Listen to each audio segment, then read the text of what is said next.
Hey, we got another browndust 2 video, guys. What's going on? JetXC here, and I quickly want to go over team building and make this very simple for new players, casual players that may be getting back into things. Let's talk about how to build a team of 5 and how simple it is, right? So if you're starting out, or again, like I said, you're a casual player, you've probably got certain characters like Justia, Wiggle, you've maybe gotten Cry, you've gotten quite a few characters, and you more than likely have run into Arenas, right? Now, the reason why Arenas is important is because she's essentially a tier 0 character. What does that mean? Well, tier 0 character is she's right at the top. She's S tier. But she's not the only one that's S tier. Diana is S tier. B. Helena is S tier. Sime is not necessarily S tier, but she's pretty close. Elpis is S tier. Now, what do these people have in common? They provide buffs, offensive buffs. They have magic attack and physical attack buffs, but not only that, they provide crit rate buffs. Crit rate is huge in this game because you get to do crit damage, and I've made a guide on beginner tips for gear and why crit damage is so important, right? So you want a buffer on your team, at least one, right? If you're starting out at the beginning, maybe you don't have a buffer and you're just doing damage, then that's a little bit different, and I'll cover that real quick at the end of the video. But you want at least one buffer to give your team a boost, because you want that crit rate and you want some of the extra damage that you get. Like Sime here, she, even though she doesn't do crit rate, she gives you 50% attack and 50% magic attack. So you want one buffer no matter what, even if they don't give you crit rate and you're just starting out, you're trying to get a character that can do that, right? So after you've got your one buffer, you want to decide between physical or magical. Doesn't really matter.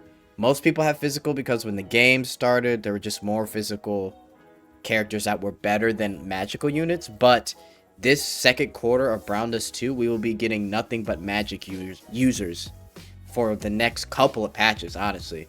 Elpis was our first. Lowen is going to be our next. I forgot the other girl's name. It starts with an R, but she basically looks like, what's her name? She basically looks like Ro, right? But again, most people are probably going to have physical, and physical has some great units like Leatrice.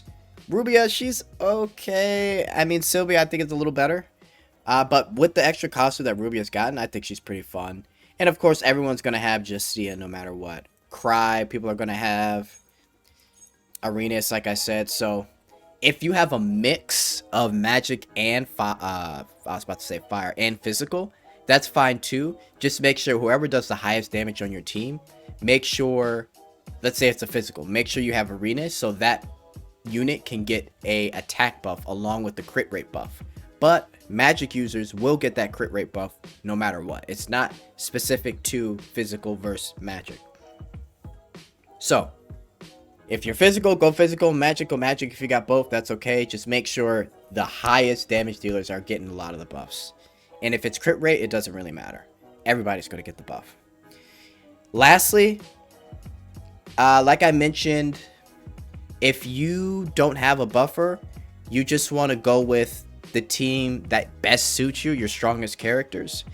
And the only thing you're really going to watch out for is like SP cost. SP cost is probably going to be like your biggest thing.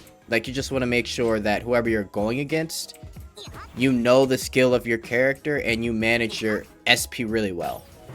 Like for this, right? So I have auto skill on, but all my SP is consumed.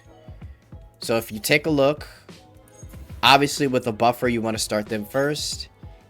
And Ruby has some pretty kind of sort of high SP. This one's 4. If you don't have her leveled up, it's like 6. From what I remember. But this is 4 SP, but it does a lot of damage. And again, you got to read your skills, guys. So this one is a defense shred. So you want her to go first if she's going to use this. Then what will happen next is Leatrice could come in with either this or this. Now, the reason I would say this is because this applies continuous damage. And if you use this skill next for Leatrice, it will give you a boost of 100%, 150% attack instead of 300%. So 300 plus 150 is 450 attack.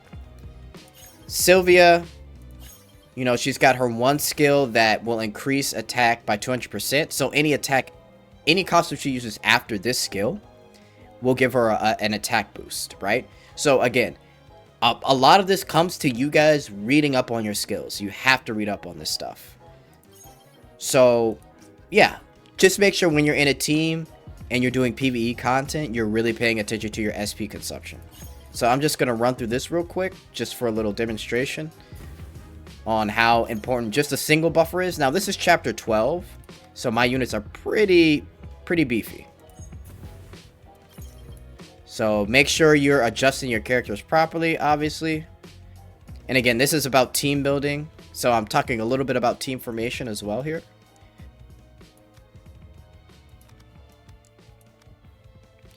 So she's going to go first. She's going to hit the back. Leatrice will hit everybody. Sylvia will clean up this front row. And then, I mean, Justy is just going to hit whoever's left, I guess. But this should work. Let's do it. And here we go.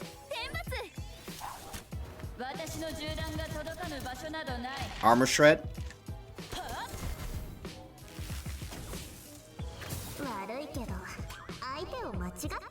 Rodef Star Leatrice hits everybody.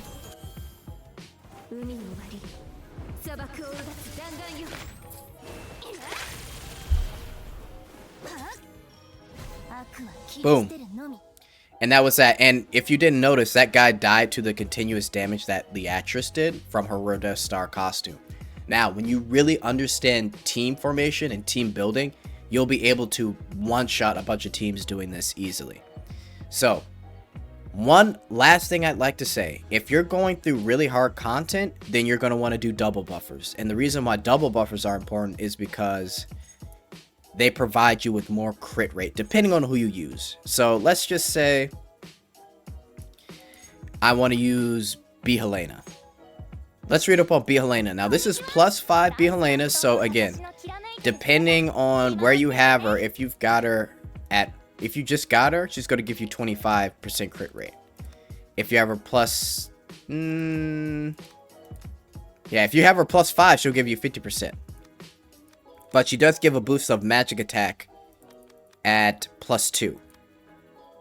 But anyway, for me, she gives you 50% crit. Arenas gives you 30% crit. That's 80% chance to crit. So if you're going through really hard content, this is almost a guarantee that you will crit rate and do crit damage to a lot of the PvE units you're going against. So it's super important. If you're going through hard content, make sure you get double buffers. Even if they don't crit, fine, that's okay. Then make sure you get buffers that boost attack. So pair up Arenas with Same. Same gives, what, 50%? 50% attack and 50% magic damage attack. Right? Some of you should have the new Elpis.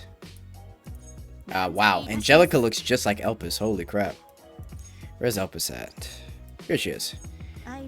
Elpis is free, guys. She gives you 35% crit rate and magic attack by 70%. And if you notice, she's literally the magic attack version of Arenas. So she's a huge help. So again, let's review one more time. One buffer, magic or physical, choose whichever. If you've got both, choose which one does the most damage. And make sure you have a buffer that benefits them. No matter what though, crit rate will affect everybody. When you're in battle, make sure you know your skills, make sure you know SP costs. It may be a little tedious to read, but again, that's the only way to learn the game. Once you know what these characters do, it's way easier. Lastly, if the content is hard, put in double buffers. That's my best advice for anyone trying to team build, whether you're new or you're a casual player or you're just coming back. Please follow those steps and life will be a lot easier for you. If you're looking for guide tips and gear tips, please check my channel. I've made a gear video for beginners and what you should be building, what you should be looking for. That's it for me, guys. Thanks. Hey guys, so one more thing I forgot to add before I end the video. So there are defense units But it kind of goes back to what I said about you have to read up on the unit. It could be a Grand Hilder, it could be a Glacia, it could be a Leclise. So it really depends on what you want to do, but a lot of the same things still apply. If it's a really built up unit of yours, you can put it on there.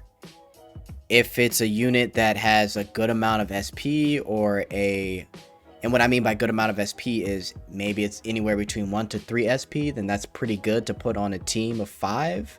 But you just have to be mindful yourself of the strategy you want to use. Because like Grand Hilder here, both of these cost a lot. Now I have Grand Hilder plus 5, so my Grand Hilder is not going to be like others.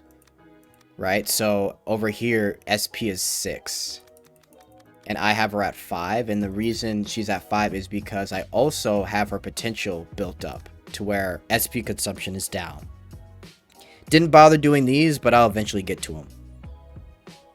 So yeah, the defensive units, it all depends on how you want to build your team and the strategy you want to go to as well. So just keep that in mind, guys. It's all pretty much the same. PvP, again, that's a different story. This is mostly for PvE content, so don't worry about PvP. I'll probably do a video on making PvP teams, but for now, if you can get through this, you'll be that, much closer to getting a really good PvP team. But yeah, guys, that's it for me. Hope you enjoyed the video overall, and thanks. Later.